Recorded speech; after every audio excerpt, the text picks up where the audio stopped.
The original X-Men movie was responsible for helping to kick off the superhero movie mania that we now find ourselves in. But the franchise has come a long way since then, and we said goodbye to the Fox versions of these classic comic book characters in the movie Dark Phoenix, starring Game of Thrones actress Sophie Turner.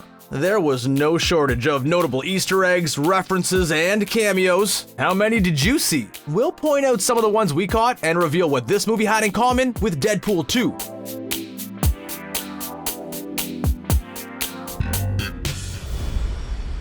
The movie Dark Phoenix features the X-Men, so we're sorry for spoiling that for you.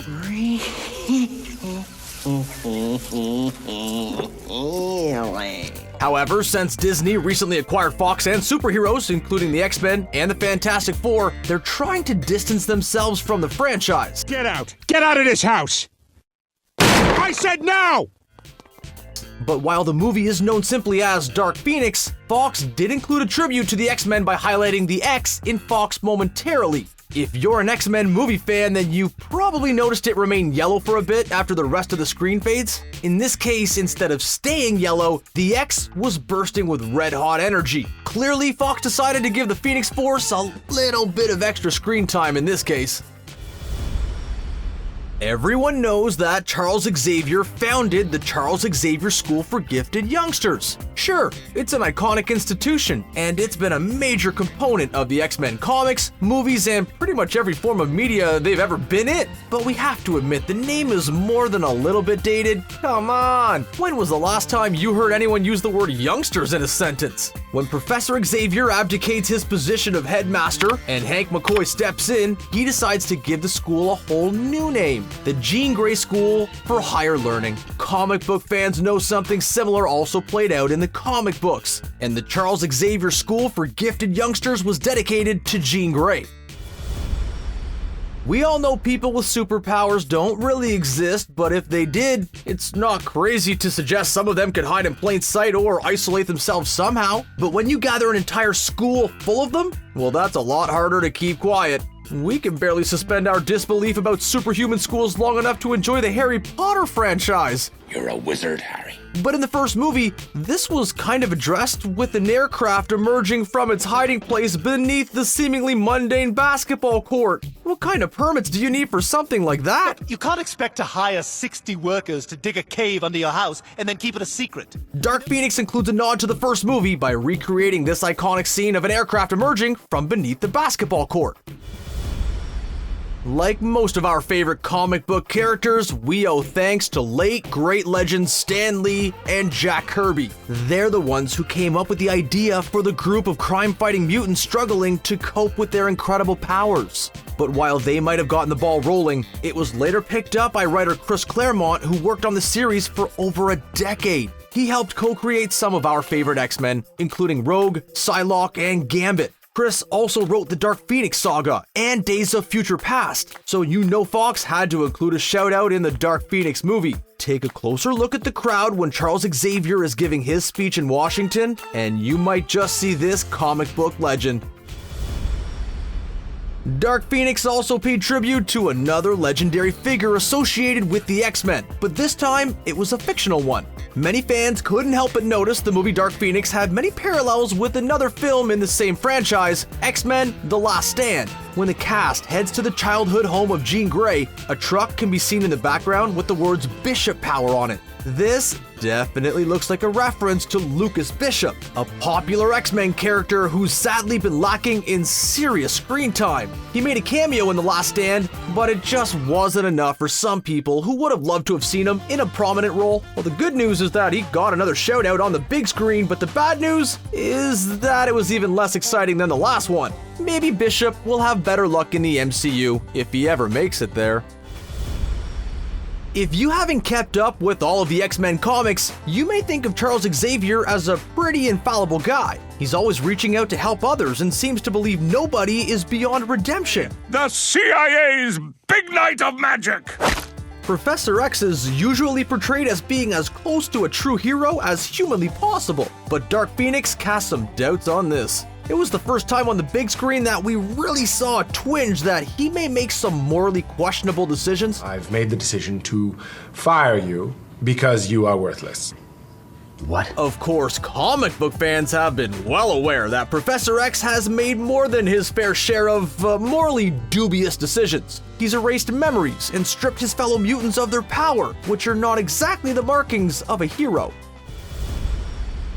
In addition to Bishop, there was another barely there nod to a notable comic book character. In Dark Phoenix, we were introduced to a character named Selene, played by actress Coda Eberhardt. She's Magneto's assistant, but in the comic books, she had a much larger role in the Dark Phoenix saga. She might not look like it, but Selene is actually one of the oldest mutants in history, and it's thought that she's been around for over 17,000 years. She's essentially a psychic vampire. Wait, what? Vampires are real? Yes, Summer, vampires are real. Who knew? Who was able to survive by preying on humans. Selene has also been the Black Queen of the Hellfire Club, and that's something we would have loved to see explored on the big screen.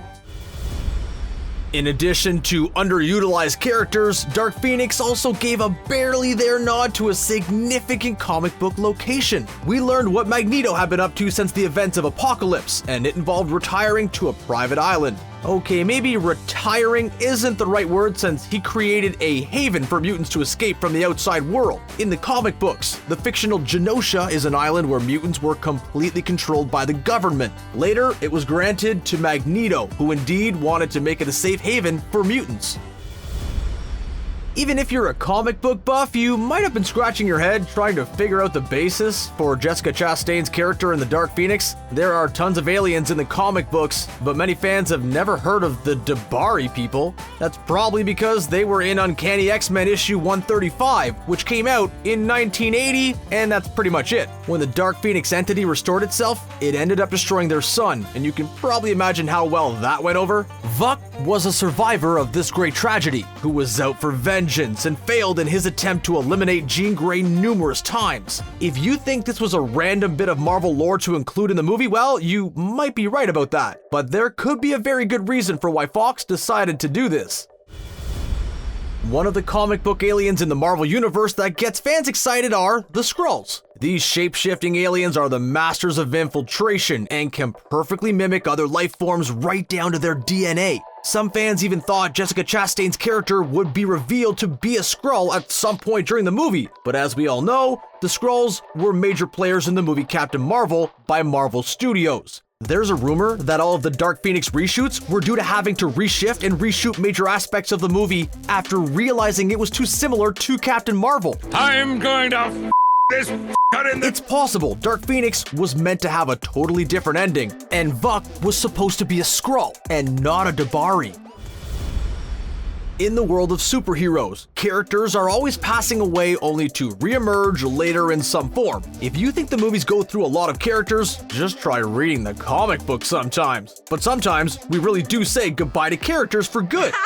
He's already dead. And we've lost quite a few during this particular franchise. At one point, Hank McCoy tells Mystique the two of them represent the last of the First Class. We lost Darwin in First Class, Havoc was blown up in First Class, Angel didn't survive Days of Future Past, and Eric confirmed we lost Banshee. Yikes! When you stack everyone up, it's clear to see how much loss everyone has suffered over the years. And sadly, the roster is even less full at this point. There are tons of great characters that we want to see on the big screen, and there have been rumors of a Dazzler cameo for quite some time. Alison Blair is a mutant who can convert sound vibrations into beams of energy and light, and we've wanted to see her in a movie for years now. There were rumors that she would be making an appearance during the movie X-Men Apocalypse and would be portrayed by real-life pop star Taylor Swift. I'm really happy for you. I'm gonna let you finish. Sadly, we never got to see this, but Dazzler did show up during Dark Phoenix, played by Halston Sage. When the mutant kids have a party in the forest, the singer is none other than fictional musician and mutant Dazzler. There was talk about making a Dazzler movie back in the 1980s starring Bo Derek, but sadly, it never ended up being made, so this was her big screen debut instead. If you're not a fan of reading the comic books, of course, you're going to miss out on some references, but you might have to be a real buff in order to get this next one. In the movie, we see Jean Grey struggling to find a song she wants to listen to on the radio. Wow, that's a problem of a bygone era, now that streaming music is a thing. Anyway, the first song Jean hears is called By the Time I Get to Phoenix, written by Jimmy Webb and recorded by Glenn Campbell in 1965. I understood that reference. It's an oldie, but a goodie, which has been covered by many other artists over the years. Obviously, this is a nod to the Phoenix Force, but so is the song she changes to, which is Werewolves of London. This song touches on the fact that Jean feels as though she's transforming into a monster. We all know that the X-Men are some of the most popular comic book characters of all time. We've seen them on television shows and in video games, and the first X-Men movie helped kick off the superhero movie craze. We know it's hard to remember, but there was a time when superhero movies weren't a huge deal and bringing in billions of dollars at the box office. That's impossible! Back then, Patrick Stewart, who plays Professor Xavier, provided the narration which introduced human audiences to the idea of these fictional mutants. Space. But in Dark Phoenix, we hear Jean Grey take on the role and uttering the same words once spoken by her mentor. If you're left wondering what just happened at the end of the movie, don't worry, you're not alone. What happened to Jean? Is she still alive? We see a flaming phoenix glittering among the stars, and it reminds us of a scene from a previous movie. In the second X-Men movie, Jean sacrifices herself in order to protect her friends from water rushing over them. At the end of the movie, there's a shot over the water which revealed the image of a phoenix. So it certainly seems as though Jean is still alive, although what the future holds for her remains to be seen, and may never be resolved in the future. There are some movies that use subtle metaphors in order to add layers of complexity. But in the X-Men franchise, we just get a lot of Magneto and Professor X playing chess. Seriously, don't they ever want to play some Monopoly or something once in a while? It's Monopoly Fortnite! Get it? They're both always trying to outsmart each other and they're evenly matched in many ways. We've seen chess or chess pieces being involved in many X-Men movies, and Dark Phoenix is no exception. What better way to wrap up a movie than to show these guys engaged in yet another chess game? There were lots of hidden Easter eggs and comic book references in Dark Phoenix, but did you feel like something was missing? Like maybe the most prolific X-Men of all time who's been in so many movies and comic books we've lost count of them? Yes, we all know everyone loves Logan, and it seems like audiences can't get enough of him. But Hugh Jackman has since retired from the role, which is fair considering he's been portraying Wolverine since all the way back in the first X-Men movie released in the year 2000. Thanks to some old stock footage from X-Men Origins Wolverine, he made an appearance in Deadpool 2, but that was it. Dark Phoenix is the first X-Men film to not include or even mention the character, and interestingly enough, the movie and Deadpool 2 both wrapped production on the same day. In Dark Phoenix, we were introduced to a woman named Margaret, who falls victim to Vuk, who then assumes her identity. During her dinner party, Margaret went outside to quiet her dog, whose name was Luna. There's a character named Luna in the X-Men comics, and no, she's not a dog. Her full name is Luna Maximoff, and she's the daughter of Pietro Maximoff and a princess named Crystal. She's been around for over 2 decades, but is still often depicted as a child. Luna is able to manipulate people's emotions and help heal them, which is pretty much what dogs do too if you really think about it. Early on in the movie, Mystique and Professor X grapple for control of the X-Men. Mystique believes Xavier puts her team in unnecessarily risky situations in order to gain greater glory for himself. She quips that perhaps they should change the name of the team from X-Men to X-Women, since the women always end up having to save the day. Actually, there's an issue of the comics called X-Women, written by Chris Claremont, the very same author who makes a cameo in the movie. It wasn't exactly the height of female empowerment, what with the bikinis and jet skis and all, but we have seen some awesome all-female teams in the history of the comic books. Considering that Captain Marvel made over $1 billion, it's possible we will be seeing more movies featuring female superheroes in the future. And speaking of the Marvel Cinematic Universe, there was another Easter egg many fans noticed in the Dark Phoenix movie trailer. Although Sony's Spider-Man movie and the original X-Men film helped put superhero movies on the map, Marvel Studios turned them into an institution. The MCU is the fictional universe for most superhero fans, so Fox had a little bit of fun with it. In the animated series, the X-Men find themselves at odds with the Mutant Control Agency, but in the trailer, we saw people wearing arm badges reading MCU. Was this intended to poke some fun at the rival comic book movie creators? Making the situation even better is that the X-Men will likely be joining the MCU sooner rather than later thanks to Disney acquiring Fox. In addition to Dazzler, the mutant party also included another notable comic book character, Ben Hamill. He's also known as Match and appears in the movie played by Lamar Johnson. This Xavier Institute alum has the ability to create and control fire and withstand extremely high temperatures. His appearance was brief, so don't be surprised if this was one of the Easter eggs you missed out on the first time you watched the movie.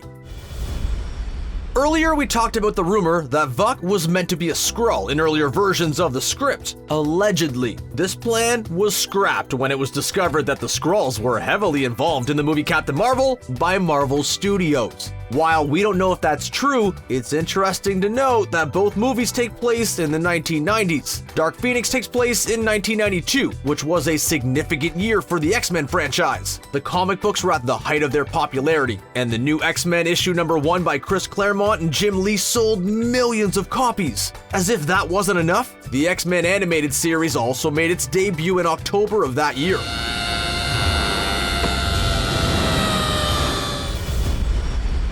Although they have had their differences over the years, Charles Xavier was still stricken by the loss of Mystique. After she loses her life during Dark Phoenix, he takes a trip down memory lane and reminisces about the very first time the two of them met. Mystique broke into his house searching for food, and it's a scene which should have sounded pretty familiar. That's because we saw that play out during the movie X-Men First Class. Ah, memories.